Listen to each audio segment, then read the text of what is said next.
Hello বন্ধুরা, কেমন আছো সবাই? হঠাৎ করেই আমাদের বান্ধবীদের মধ্যে প্ল্যানিং হলো যে আমরা একটা মোমো পিকনিক করব। মানে নিজেরা মোমো বানাবো, খাবো, একটু মজা করব, গল্প করব, এই আর কি। সেই মতো যে যার কাজে লেগে পড়লাম সবজি কাটাকাটি করতে। তারপর এখানে আমি ওদের জন্য কয়েকটা ব্যান্ড কিনেছিলাম, সেটাই পরালাম, যেটা একদম পরানো হচ্ছিল না। আর মাঝে এই কুরকুরে চাট বানিয়েছিলাম, যেটা খুবই ভালো লেগেছিল। এটা রেসিপি একদিন তোমাদের সাথে অবশ্যই শেয়ার করব। এরপরে আমরা আসল কাজে চলে এলাম, মোমো বানানোর কাজে। একদিকে রাজু মোমোগুলো বেলছিল, নীলু পনিরগুলো ক্রাশ করছিল, আর আমি আর পলু এদিকে করছিলাম যে সবজিগুলো কেটে রেখেছিলাম সেগুলো থেকে জল বের করে রাখছিলাম। এরপরে নীলু আমাদেরকে বেলে দিচ্ছিল, আর আমি, নেহা, পলুমি বসে পড়েছিলাম সেগুলোর মধ্যে পুর ভরে নিজেদের মনের মতো শেপ দেওয়ার।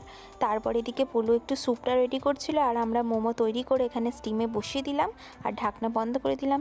এরপরে আমরা অপেক্ষা করতে লাগলাম যে কখন মোমো রেডি হবে আর আমরা কখন খাবো।